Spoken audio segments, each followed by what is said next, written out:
John Fredericks Radio Network. Joining us now, Pete Snyder. Pete ran for Lieutenant Governor of Virginia 2013.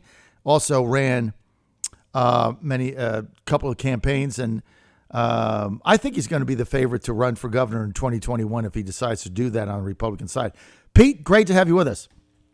Johnny, great to be with you, my friend. Great to be with you. So, now, are you at Colonial Downs now, or I understand you live there now, right? Yes, I live at Colonial. Based out of there now. I mean, you got what? I live in Suite 9. 10 more days of racing and bunkered down there. Yes, because I basically live in Suite 9. That's my suite. But here's the bottom line: there's only Thursday, Friday, Saturday this week, and Wednesday, Thursday, Friday, Saturday next week. Post time 5:00. 7 days. It's over until next year. So I got to take advantage of that, because when it's over, it's over. Then there's nowhere else to go. So I'm going to be there tonight, tomorrow night. I'm doing and plus, Pete, we have a live show, special edition, 12 to 2 on Friday, our Virginia Derby annual Virginia Derby right? show. That's right, on Saturday. So our show is on Friday, 12 to 2. We'll be handicapping it with a bunch of people, but then the Derby is Saturday night at 5 p.m. Post time 5:00. I'm sorry, August 31st. So you want to check it out. Well, buddy, I got to tell you, you and the Fraulein were kind enough to invite Mrs. Snyder and I and B. Snyder to Colonial Downs. I had never been before, and we had a blast. We had an absolute blast. What a great facility. Your friend Andy took good care of us, too, and we just had a great time. But you know who the biggest fan was my 4.5-year-old B. Snyder. In fact, I've woke up a couple times in the past few weeks, and the car is gone. She evidently drives herself to Colonial Downs. There's like a pack of, like a carton of Marlboro Lights in the car, and she's just a track junkie now. So, I don't know what you're doing with my daughter in Suite 9, Johnny, but she's got pony fever. Well, it's a lot of fun. It was great to see you, your lovely wife, Burson, your little daughter, B. She's adorable as ever. She looks just like her mom. It's like mini Burson me. And, hey, thank God she looks like Mama versus me, right? I know, right? Same with my own offspring. So look, Pete, we had a good time, and thanks for being there. This was interesting. We just had Laura Galenti on, and nice lady, very intelligent, very articulate. She's a Democrat running in House District 18 against Michael Weber, big underdog there. It's like R plus 20 or something, 20, 25.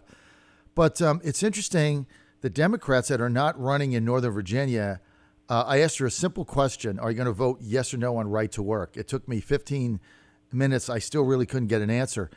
It shows you the real dilemma that Democrats have. It's like they can't say no because they upset the wackadoodle progressive commie Lee Carter of the CCCP base. So they can't say no. But if they say yes, they'll vote to repeal it, they can't win in a moderate area or a Republican area. So they're stuck, right? Well, Johnny, I think you nailed it. And there are a handful of things. I actually did listen to that entire interview, and I have a couple different thoughts. But first and foremost, and I'm the furthest thing from woke, but you can't say that Laura was articulate, right? The PC woke police will say that that's a sexist comment. Right. You're not saying anything else about it. That merely that didn't. Biden did that with Obama and got himself in a bunch of trouble. So John, you can't say, even though you think that she spoke clearly and gave thoughtful in some cases not policy positions. You can't say that she's articulate, right? You know that. Well, yes, I guess so. We're in a new. We're just in a new. We're in a new terrain. Off the rails. We're in a new terrain right now with all this look, stuff. My number one takeaway from that was, how far and how off the rails the Democrats are going, but also that Laura's running for the wrong office. Clearly, look, Michael's going to win. He's a friend. I'm going to support him. You support him, John. But if truly she's telling you the truth on the Godzilla of the truth, that rural broadband is her number one issue, well, she should move to Richmond and be challenging Jennifer McClellan, top lobbyist for Verizon, right? The number one reason why Verizon has shut out broadband in rural communities is because Jennifer McClellan's carrying their water and won't let anything through that challenges Verizon. So, I mean, I think Laura's probably well-intended, but running for the wrong office. She should be running. What do you think? Yeah, she should be running in a Democratic primary against Jennifer McClellan. Absolutely, based on what you just said. That's the real reason why you have broadband issues. You're right. Squeezing out competitors. Laura gave a very clear and thoughtful answer to that, but her problem is with leadership in the Senate for Democrats, and Jennifer McClellan carrying the water of Verizon. She's a lobbyist for Verizon, and that's where you need to take your fight. If you truly want to help rural Virginians get broadband, that's where you take your fight. But also, John, I thought you do a great public service to the Commonwealth, and one, I thought it was good. I know I'm sure folks aren't happy that you're giving scrappy challengers that probably don't have a platform on your radio, but I think it's a very good thing for you to do that, and that you welcome people from both sides of the aisle. But I also think it's really good that you ask straightforward questions like, what are you going to do about right to work? And the interview was 12 minutes long or so, and you just simply couldn't get an answer out of her. And that's because the leadership, the Democratic leadership, not only in Virginia but nationally, is just so far off the rails. If you are not for Medicaid for all, if you're not for infanticide, you saw Beto O'Rourke the other day asked a simple question: hey, look, if I was born on July 8th, if on July 7th my mother decided to abort me, is that a good thing? And he defended and said, you should have infanticide be allowed, and he got wild applause from his liberal audience. It's scary. You look at issues like free tuition, removing all student debt. And think about that. In the Northam and McAuliffe administrations, college tuition in Virginia has skyrocketed up 70%. We think about what that does to Virginia families and students. And that's because you have liberal Board of Visitor members who allow for increases almost every single year. I was on the board at William & Mary, really happy to serve my alma mater, but I was one of 17, only one, that voted no every single time against these tuition increases. So, the problem is not that there's debt, it's how did we get there? And you have an out-of-control system in higher ed that is being fueled by liberal appointees that want these costs to go out of control. So it is a scary, scary time, not only in the country, but in the Commonwealth. And I think you're dead on, Johnny. This is a choice between socialism and capitalism. What do you believe in? What do you want our Commonwealth to look like? So I think the stakes have never been higher. They're extremely high, and that's why I'm ringing the alarm bells that Republicans have to get off their duff, stop fighting with each other, and look at the future here and get engaged in this election. Because, look, you're not running against Laura Galantes, right? Laura Galantes seems to be a very reasonable, I'll say it again, articulate candidate that is trying to moderate her views, talking about issues that matter to the district. It seemed like after pressing her, she's not in favor of repealing right to work, which would mean compulsory union membership, and she said she wasn't in favor of that. But she doesn't represent the Democratic Party in Virginia right now.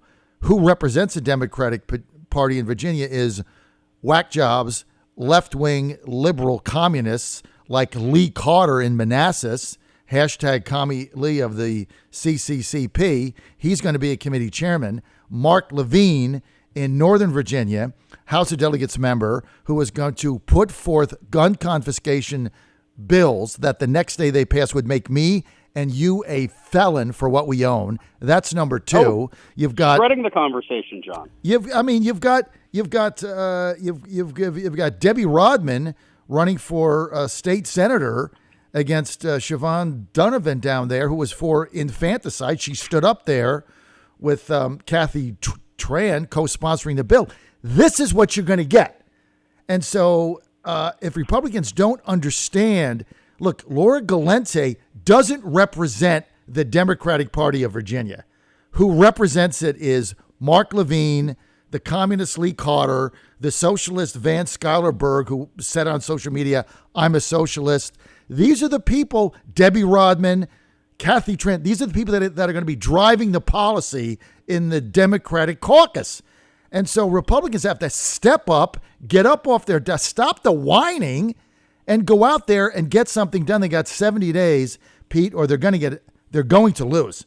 And I know that you have to come on and do the Republican thing and tell me how you're going to win the 13th district. No, and Johnny, you're not going to do that at all. The stakes are that high, and everyone needs to get off their duff. And we're putting the body armor on and getting out there and firing up the pig rig. And I'm doing an event in the 22nd of September for Randy Minshew. I think that's our number one up in Loudoun County. That's our number one pickup opportunity in the House. We have to have that if we're going to keep the House. Mm-hmm. And getting out there on the campaign trail, helping our delegates and our senators and our challengers out there. We got to do it, John. The stakes have never been higher. And let's go back to the Democrats for a hot second. I think you are right on just how far off the rails they have gone. And who's their standard bearer? I mean, you have an absolute disgrace in the top three elected statewide officials, all Democrats, that their own party has disowned, yet now is funding or taking money from them. Should Governor Northam be in office or not? I mean, you need to ask Terry McAuliffe that again. He went on CNN and said that Governor Northam needed to resign. Should Justin Fairfax be there? What about Mark Herring?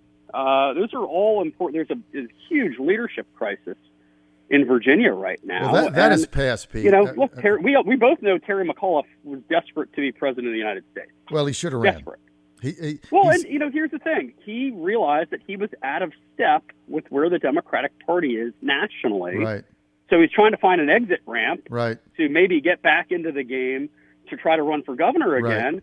And it's just amazing to watch the political contortions that he's doing to try to, because look, the Democratic Party in the Commonwealth has left him as well. Right. Here's a guy who was the bag man for the 1994 crime bill mm-hmm. that, did three strikes and you're out, that did every single thing that is causing Joe Biden so much heartburn on the campaign trail. Mm-hmm. Terry raised all the money for it mm-hmm. and supported it and was out there trying to make sure that the Bill Clinton machine had money to fund their campaign to get that thing done. And now he's running around like a social justice warrior trying to off Democratic, Commonwealth attorneys and install people who won't enforce the rule of law. I mean, it is insane. He was a guy who introduced Bill Clinton to Jeff Epstein. I mean, it is really wild right. to watch the contortions that are happening. And, John, you saw in 2011, 12, 13, the influence of the Tea Party on the conservative movement. I would argue much of that was very good, getting us back to the Constitution.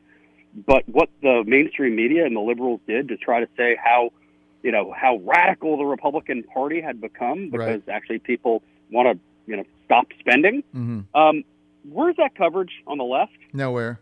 I was just with a handful of top Democrats yesterday on a business issue. Had nothing to do with politics, but people who were high up in Obama's operation, in the Clinton operation, and four people said to me, they looked at the Democratic field and they said, I don't know where to stand. Right. Meaning they didn't have a home because these people were so radical. Well, look, that's the biggest issue. And if Terry McAuliffe is going to run for governor in 2021, regardless of what happens between now and then, he's absolutely going to run for governor. He's out of step with his own party. I think he's trying to get there. But Justin Fairfax is going to run for governor.